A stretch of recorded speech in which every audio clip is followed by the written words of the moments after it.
Hey y'all, it's Brady. Welcome to my channel. Thank you so much for joining me. Today's video is our first week of Thanksgiving Thursdays. So if you don't know what I'm talking about, here's a link above explaining the whole deal.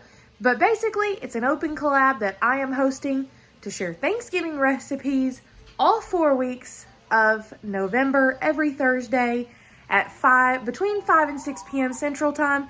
You will see a video from me, and then hopefully we will have lots of others participating as well. If you are participating in this open collaboration, leave me a comment down below letting me know that you've posted your video. I'll add you to the playlist, and then the playlist link is in the description box below, so you can go check out all the other videos. And then if you are a creator, and once I've got your video added, then you can add that playlist link in the description box of your video. Today's video for week 1, I'm going to show you my homemade 4-cheese baked macaroni and cheese. It's delicious.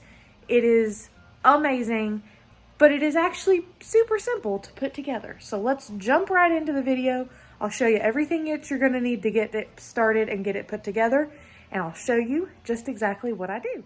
Okay guys, so here's a look at everything that you're going to need for today's 4-cheese baked macaroni and cheese recipe. You're going to need a baking dish of some sort. This is a glass 9x13. This one does have the lid, but you can use anything. Just aluminum foil will be fine too. I just like it for leftovers. 1 pound of pasta. I'm using Elbow Macaroni here, but you can certainly use any kind of pasta. I'm using 1 of these Velveeta Cheese Sauce packets. There's 3 in this box, but I'm just going to use 1 packet.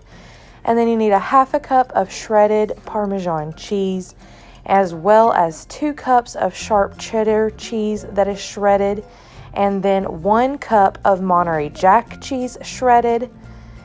You could also use cubed cheese here. It's going to take a little longer to melt. 1 sleeve of Ritz Crackers, crushed, 2 tablespoons, but I'm actually going to correct this. You'll see I'll add 1/3 of butter, and then 4 tablespoons of all-purpose flour. You are also going to need about 2 cups of milk. This is whole milk. You could use any kind of milk that you prefer. You could also use heavy cream here, just really whatever you prefer. I've definitely used a mixture of milk and cream. It's whatever, works for you. I don't normally measure out my milk, I'll confess, but I did measure it out for y'all. But ironically, the 2 cups that I measured out to start with was perfect. So that's a look at everything that you're going to need. You will also need some spray for your pan. Okay, so my water is boiling. I'm going to add in the entire 1 pound box of pasta. And you also want to salt this water just so that it doesn't stick together. Move it around. The only thing here is that you are going to not cook your noodles as much as you would. So it's going to be just a minute or 2 shy of al dente, which is where it's, not cooked quite through. Because you have to keep in mind it's also going to keep cooking in the oven. So you don't want to overcook your noodles. All right, here is a look at my pasta. I'm going to drain this, and then we will spray our pan and add it to that. And you can see here I did not get a large enough colander out, so I'm just kind of draining off the water there the best that I could and going with it. Okay, so I've got some baking spray, gonna spray my pan, and then add in the noodles.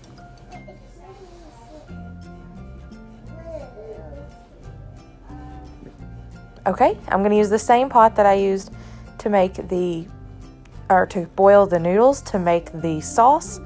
Just saves on cleanup, but you could definitely use a different pot if you prefer. I'm melting down my 2 tablespoons of butter here, but you're going to see after I add the flour, I decided I needed another tablespoon.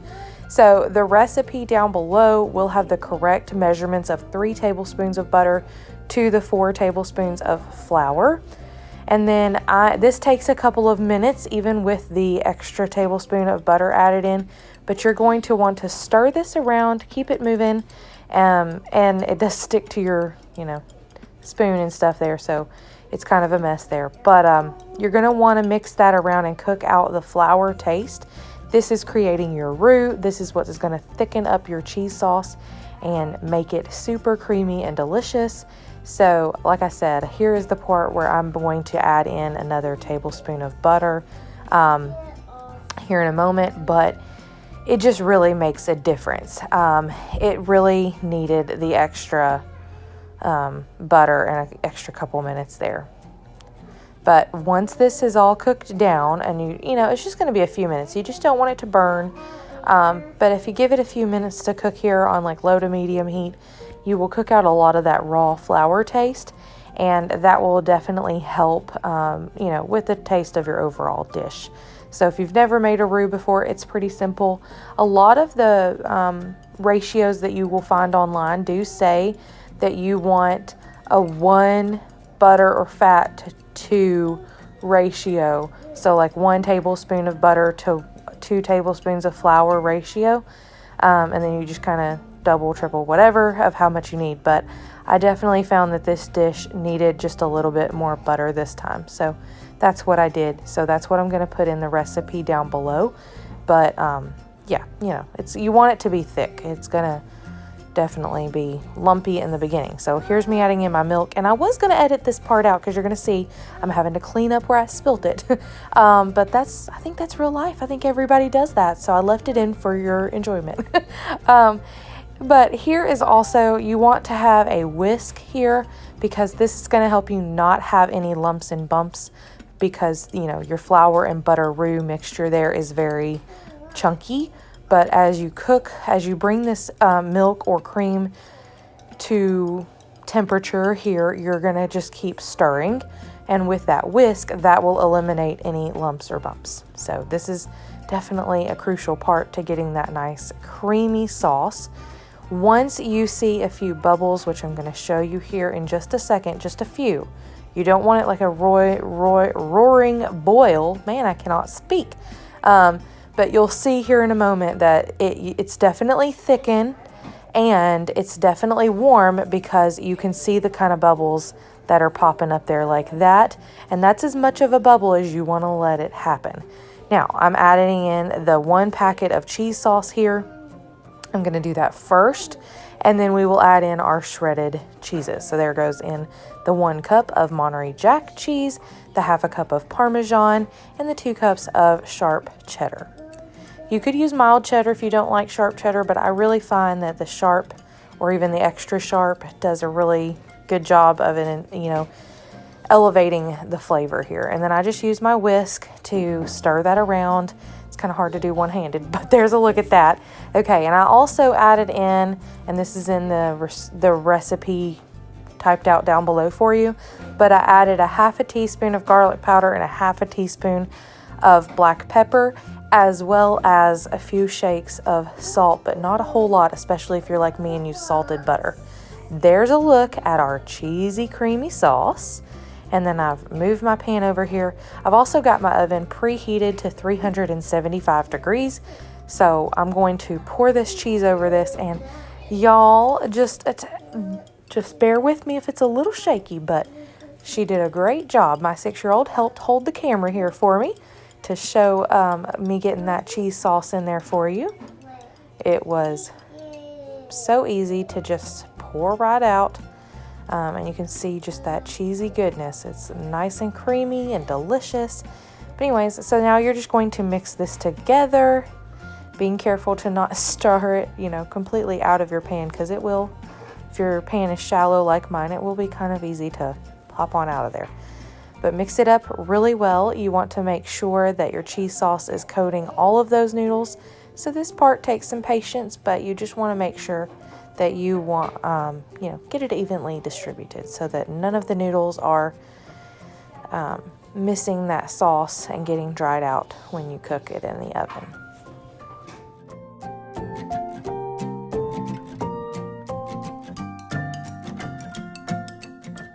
All right, as we get that totally spread out, this is the part that you're going to want a little bit of extra remaining shredded cheese and your crushed Ritz Crackers. So I'm just going to sprinkle the Ritz Crackers evenly all over the top, and then we will add the cheese as well. You can do the cheese underneath the Ritz Crackers. That might help a little bit of the burning look that you'll see here in a moment. But if you don't mind a little crispy cheese on top, then you can do it on top just like I did. So it's totally up to you. Here is a look of it fresh out of the oven. This baked for about 10 to 15 minutes until it is bubbly and brown, just like this. Y'all, I wish you could hear it bubbling and sizzling because it is amazing. This was so delicious. Now, to make it serve up well, you're going to see me cutting into it right here fresh out of the oven. But you definitely can see how creamy and kind of not liquidy, but just more, it's not as solid here in this state fresh out of the oven. Now, the fresher the better. It's delicious. But if you let it sit for about 5 to 10 minutes out of the oven, you'll get a better look. All right, y'all, here's a look at it. It's delicious. It turned out so great, as it always does. I'm telling y'all, sorry for the giggles they're playing. But it is dinner time, so we're about to dig in, but I wanted to show y'all what this looked like. All right, so obviously, Mama's had a long day. Mama's tired. Here's crazy, but you can see we've already been taste testing this wonderful baked macaroni and cheese. I say taste testing like we've never had it before, but it is our tried and true favorite around here. It gets asked of me to make every single year. We love it. We thoroughly enjoy it. I hope that you try it. I hope that you love it. Thank y'all so much for joining me. Until next time, I'll see you in the comments down below.